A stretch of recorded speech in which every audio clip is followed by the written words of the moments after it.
1993년 인텔의 5세대 X86 CPU가 세상의 모습을 드러냈습니다. 8086을 시작으로 286, 386 그리고 486까지요. 그동안 쌓아온 탄탄한 계보가 있었기에 시장에서는 이번 신제품 역시 당연히 80586이라는 이름으로 나올 거라 예상했습니다. 인텔의 내부 코드명 역시 5세대를 뜻하는 P5였죠. 하지만 인텔의 독주를 막으려는 강력한 경쟁자들이 나타났습니다. 바로 AMD와 사이릭스입니다. 이 두 회사는 인텔이 공들여 키워놓은 386, 486이라는 제품명을 그대로 가져다 쓰기 시작하면서 시장을 뒤흔들기 시작하죠. 소비자들은 어떤 게 진짜 인텔 제품인지 헷갈릴 지경이었습니다. 사실 1980년대 초반까지만 해도 인텔과 AMD는 협력 관계였습니다. 당시 최대 컴퓨터 제조사였던 IBM이 부품 공급의 안정성을 위해 제조사가 최소 2곳이어야 한다는 조건을 걸었기 때문입니다. 그래서 인텔은 1982년 AMD와 기술 교환 계약을 맺고 CPU 설계도와 CPU 제어 소프트웨어인 마이크로 코드를 공유했었죠.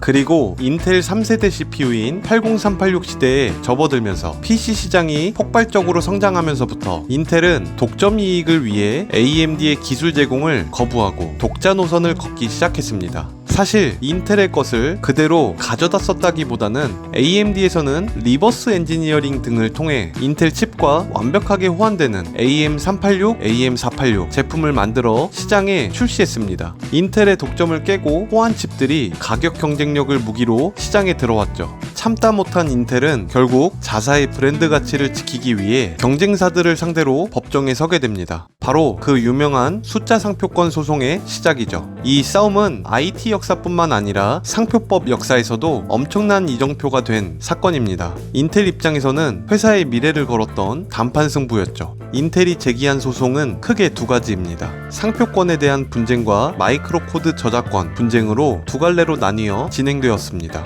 인텔은 AMD를 비롯해 다른 경쟁사들이 제품명에 386, 486이라는 숫자를 그대로 사용하는 것에 대해 상표권 침해 소송을 제기했습니다. 인텔의 주장은 386, 486에 대해 막대한 비용과 기술력을 투자해서 쌓아올린 고유한 브랜드 자산이라고 주장했고, 경쟁사가 이 숫자를 그대로 쓰는 것은 소비자가 인텔 정품으로 오인하게 만드는 명백한 모임 승차이자 상표권 침해라고 주장했습니다. 반면 AMD와 경쟁사들의 주장은 386, 486이라는 숫자는 특정 기업의 상표가 아니라 X86 아키텍처 계열의 부품 번호나 세대를 나타내는 일반 명사에 불과하다고 했고, 그리고 이 숫자는 누구나 사용할 수 있는 공공의 영역이라고 주장했습니다. 1991년 3월 미 연방법원에서는 숫자는 고유상표로 인정받을 수 없다고 판결을 내립니다. 이미 업계와 대중 사이에서 386, 486이라는 숫자가 호환 프로세서의 규격을 나타내는 일반적인 용어로 널리 쓰이고 있다는 이유를 들었죠.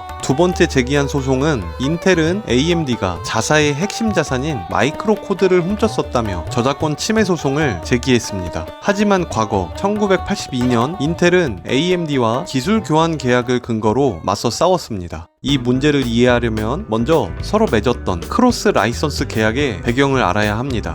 이때만 하더라도 인텔보다는 IBM이 컴퓨터 시장의 생태계를 좌지우지하던 거인이었습니다. IBM에서는 개인용 컴퓨터, PC 시장 진출을 준비하며 IBM PC라는 프로젝트명 클린업을 기획하고 있었죠. 당시에 IBM은 메인프레임 시장의 절대 강자였고, IBM이 PC 시장에 들어온다는 것 자체가 반도체 제조사들에게는 역대 최대 규모의 계약 기회였습니다. 그리고 IBM에서는 선택할 수 있는 반도체 제조사도 충분히 있었죠. 모토로라의 68000이나 자일로그의 Z80이 있었기 때문에 인텔 입장에서는 IBM에서 내려준 황금 동아줄을 놓칠 수 없었습니다. 그리고 인텔과 계약해도 인텔 공장에서 불이 나거나 파업이 일어나는 등으로 CPU 생산이 중단되는 문제가 있을 수도 있고, 만약 칩 가격을 올리거나 공급량을 조절한다면 IBM이 끌려다닐 수밖에 없는 문제로 세컨드 소스 정책을 강제합니다. 인텔에서 주장한 것은 1982년에 맺은 기술 교환 계약은 80286까지만 유효하고 386이나 486 같은 후속 제품의 마이크로 코드 복제 권리는 포함되지 않는다라고 주장했습니다.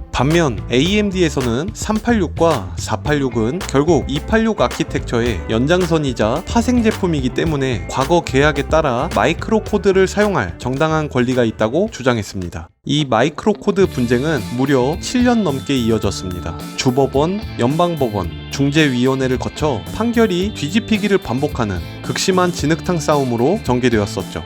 결국 1995년 1월 양사의 전면 합의로 최종 종결되었고, 최종 결과는 법적으로는 AMD가 완승했습니다.